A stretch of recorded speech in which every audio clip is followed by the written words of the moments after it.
ಇನ್ನೀಗ Inner Wheel club Puttur ಮತ್ತು radio ಪಾಂಚಜನ್ಯದ ವತಿಯಿಂದ ವಿಶೇಷ ಕಾರ್ಯಕ್ರಮ ಪುತ್ತೂರು ನೆಹರು ನಗರದ ವಿವೇಕಾನಂದ ಸ್ವಾಯತ್ತ ಪದವಿ ಕಾಲೇಜಿನ ವಿದ್ಯಾರ್ಥಿನಿ ದೀಕ್ಷಾ ಜೆ ರೈ ಅವರಿಂದ ಅಜ್ಜಿ ಕತೆ. ಎಲ್ಲರಿಗೂ ನಮಸ್ಕಾರ. ನನ್ನ ಹೆಸರು ದೀಕ್ಷಾ ಜೆ ರೈ.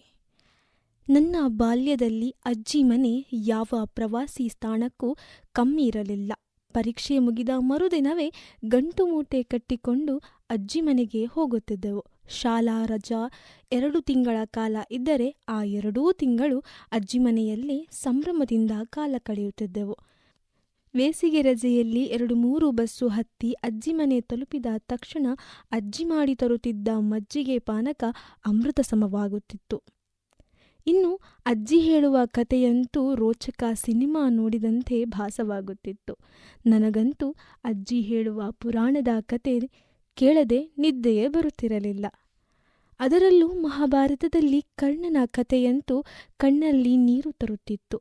ಆತನ ಜನ್ಮ ಕ್ಷತ್ರಿಯ ಕುಲದಲ್ಲಾಗಿದ್ದರೂ ಸೂತಪುತ್ರನಾಗಿ ಜೀವನ ಕಳೆಯುತ್ತಾನೆ ಹಾಗೂ ತನ್ನ ಸಹೋದರರಿಂದಲೇ ಸಾವನ್ನಪ್ಪುತ್ತಾನೆ.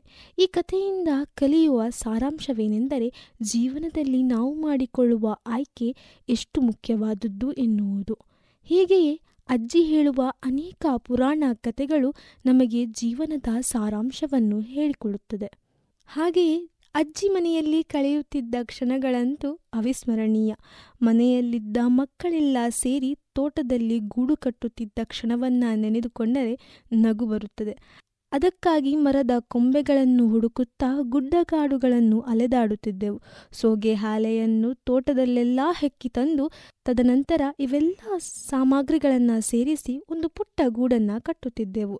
ಆ ಗೂಡಿನಲ್ಲಿ ದಿನವಿಡೀ ಕಾಲ ಕಳೆದು ಅಲ್ಲೇ ತೋಟದಲ್ಲಿ ಸಿಗುತ್ತಿದ್ದ ಮಾವಿನ ಹಣ್ಣು, ಸೀಬೆಹಣ್ಣು, ನೇರಳೆ ಹಣ್ಣು ಹೀಗೆ ಹಲವಾರು ಹಣ್ಣುಗಳನ್ನು ತಿಂದು ಖುಷಿಯಿಂದ ಮನೆಗೆ ತೆರಳುತ್ತಿದ್ದೆವು.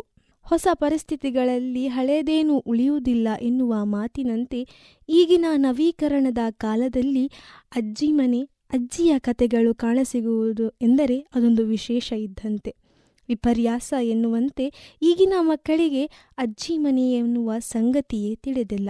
ಏಕೆಂದರೆ ಮನೆಯಲ್ಲಿ ವಯಸ್ಸಾದವರನ್ನು ನೋಡಿಕೊಳ್ಳುವವರು ಯಾರೂ ಇಲ್ಲ ಎನ್ನುವ ಕಾರಣಕ್ಕಾಗಿ ಮನೆಯಲ್ಲಿದ್ದ ವಯಸ್ಸಾದ ತಂದೆ ತಾಯಿಯರನ್ನು ಈಗಿನ ಮಕ್ಕಳು ವೃದ್ಧಾಶ್ರಮಕ್ಕೆ ಕಳಿಸುತ್ತಿದ್ದಾರೆ. ಇದರ ಪರಿಣಾಮವಾಗಿಯೋ ಏನೋ ಅಜ್ಜಿ ಕಥೆಯನ್ನು ಕೇಳಿ ಬೆಳೆಯಬೇಕಾದ ಮಕ್ಕಳು ಯೂಟ್ಯೂಬ್ ಕಥೆಗಳನ್ನು ಕೇಳಿ ಬೆಳೆಯುತ್ತಿದ್ದಾರೆ. ಅಜ್ಜಿ ಮನೆಗೆ ಹೋಗಿ ಅಲ್ಲಿನ ವಾತಾವರಣದಲ್ಲಿ ಬೆಳೆಯಬೇಕಾದ ಮಕ್ಕಳು ಬೀಚ್, ಮಾಲ್, ರೀಲ್ಸ್, ಪಬ್ಜಿಗಳಲ್ಲಿ ತಮ್ಮ ಬಾಲ್ಯಗಳನ್ನು ಕಳೆಯುತ್ತಿದ್ದಾರೆ.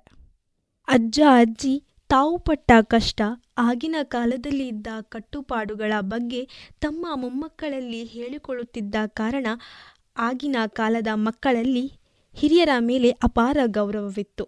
ಆದರೆ ಇತ್ತೀಚಿನ ಯುವಕರಿಗೆ ಹಿರಿಯರ ಮೇಲೆ ಗೌರವ ಕೊಡುವುದಕ್ಕಿಂತಲೂ ಎಲ್ಲಾದರೂ ಕಾಲು ನೋವು, ಕುಳಿತುಕೊಳ್ಳಲು ಜಾಗ ಕೇಳಿದರೆ ಹಿಂದೆ ಮುಂದೆ ನೋಡುವ ಕಾಲವಾಗಿದೆ. ವಯಸ್ಸಾದವರು ಮನೆಯಲ್ಲಿದ್ದರೆ ತೊಂದರೆ ಎಂದು ಭಾವಿಸುವವರು ಬಹುಶಃ ಮರೆತಿದ್ದಾರೆ. ತಮ್ಮ ಮುಂದಿನ ಪೀಳಿಗೆಗೆ ತಿಳಿಯಬೇಕಾದ ಅದೆಷ್ಟೋ ಪಾರಂಪರಿಕ ಹಾಗೂ ಧಾರ್ಮಿಕ ಸಂಸ್ಕಾರಗಳನ್ನು ತಿಳಿಸಿಕೊಡುವ ಕೊನೆಯ ಕೊಂಡಿ ಎಂದರೆ ಅದು ಮನೆಯಲ್ಲಿರುವ ಹಿರಿಕರು ಎಂದು. ಇದುವರೆಗೆ ದೀಕ್ಷಾ ಜೆ ರೈ ಅವರಿಂದ ಅಜ್ಜಿ ಕಥೆಯನ್ನ ಕೇಳಿದಿರಿ.